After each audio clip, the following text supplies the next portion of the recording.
Dios justo y misericordioso. 8 días después de la solemnidad de la Pascua, la pasión, muerte y resurrección de Jesús, la Iglesia propone recordar la misericordia de Dios.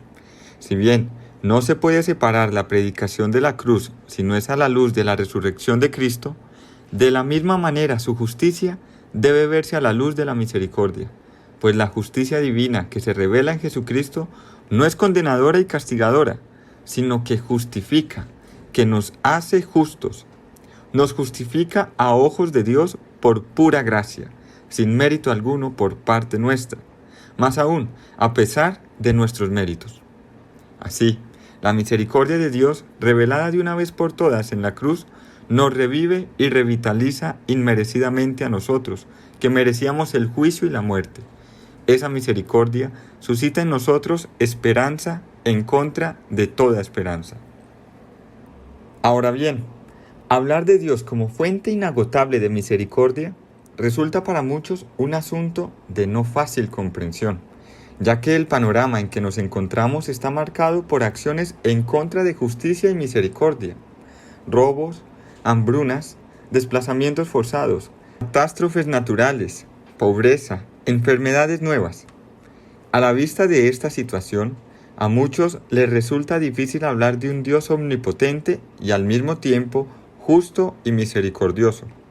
Para ellos, una pregunta resuena: ¿dónde estaba y dónde está Dios cuando todo esto ocurría y ocurre? Esta, junto con otras preguntas, alteran al incrédulo e interrogan al creyente, poniendo a prueba su fe. Sin embargo, precisamente por ello es necesario redescubrir la misericordia como el más bello nombre de Dios y la manera más hermosa de dirigirnos a Él, según lo atestiguó el Papa Juan XXIII. Este camino en la misericordia de Dios llegará a vislumbrarse más claramente por las revelaciones místicas a la religiosa Sor Faustina Kowalska, quien muere en el año 1938. Esta religiosa, en sus apuntes al hablar de los atributos divinos y en plena consonancia con la Biblia, caracteriza la misericordia como el mayor y más elevado atributo de Dios y la pone de relieve como la perfección divina por antonomasia. Acudiendo a las Escrituras, está muy extendida la opinión de que Dios, en el Antiguo Testamento, es vengativo e iracundo, mientras que en el Nuevo Testamento es bueno y misericordioso. Y pese a que hay algunas citas que podrían favorecer esta comprensión, no es para nada justo reducirlo de esta manera, ya que es significativo que el Antiguo Testamento aluda en diferentes ocasiones al término regem, que denota el seno materno o entrañas de una persona, y esto para señalar la sede de los sentimientos, ya que la misericordia de Dios brota de estas entrañas, un Dios que ama con entrañas de misericordia, además de otras alusiones que denotan la ternura, empatía y altruismo, o la misericordia se relaciona con un afecto de enternecimiento. Por lo tanto, para no caer en equívocos al ver la misericordia de Dios, es necesario unirlo con su justicia. El Antiguo Testamento no yuxtapone ambos conceptos ni los contrapone. Antes bien, la misericordia de Dios está al servicio de la justicia divina y la realiza. Más aún, la misericordia es la justicia propia de Dios. El término más importante para la comprensión de la misericordia en el Antiguo Testamento es Hesed, que significa favor inmerecido, afabilidad, benevolencia y por extensión también denota la gracia y la misericordia divina. Se trata de una acción de Dios hacia nosotros que no se queda por momentos aislados, sino que se prolonga en el tiempo, desborda todas las expectativas y categorías humanas. Pues el hecho de que el Dios omnipotente y santo asuma la necesitada situación en la que el ser humano se ha colocado a sí mismo, de que perciba la miseria del ser humano pobre y desdichado, de que escuche su queja, de que se incline y humille, de que descienda para estar junto al hombre en su necesidad y lo vuelva a acoger una y otra vez a pesar de su infidelidad, lo perdone y le brinde una nueva oportunidad, aunque más bien merecía justo castigo. Todo ello rebasa las experiencias y expectativas humanas normales, va más allá de la imaginación y el pensamiento humanos. El mensaje de Jesús y su misericordia divina. Sin duda, el hecho de la encarnación es un gesto incompensable de misericordia de parte de Dios hacia nosotros. Los evangelistas nos muestran en Jesús acciones de liberación y de misericordia. Pero ¿cómo acaece esto? Los evangelistas dan una respuesta inequívoca a esta pregunta. El reino de Dios irrumpe en las curaciones milagrosas de enfermos de todo tipo y en la expulsión de demonios, es decir, de poderes que dañan la vida de los seres humanos.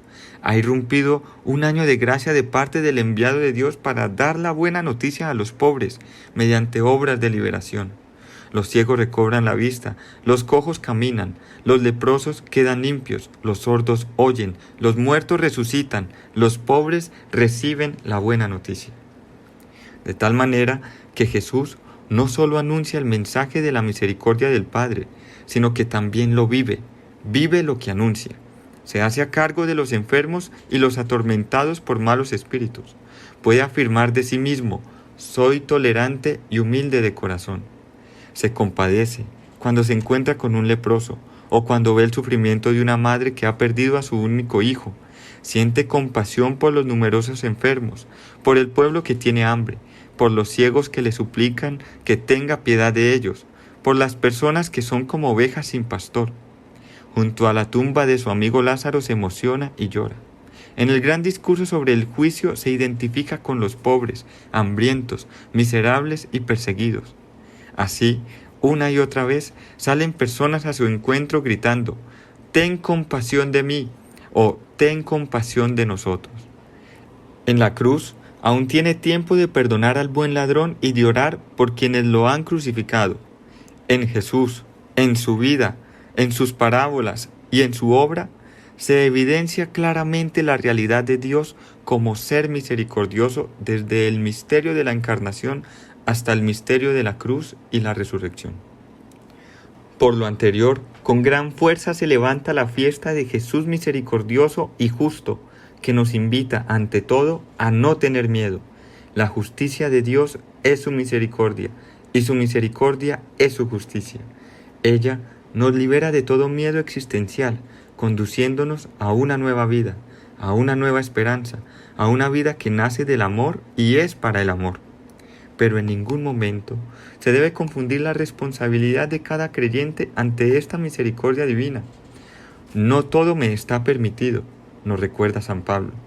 La libertad cristiana nos libera de la presión de la ley, pues Cristo nos justificó. También nos libera de la carga del pecado, de la autojustificación por medio de cualquier bien terreno y del miedo al sinsentido de la existencia, así como del miedo a la muerte. Pero como libertad siempre es también libertad para, y en concreto, libertad para Dios y para los demás. Libertad que se expresa activamente por el amor. El amor es tan libre que es libre incluso frente al propio yo y se revela capaz de superarse a sí mismo. El amor es el cumplimiento de toda la ley. Amando, corresponderemos a la rica misericordia de Dios y amando, seremos justos ante Dios que nos justificó en Jesucristo.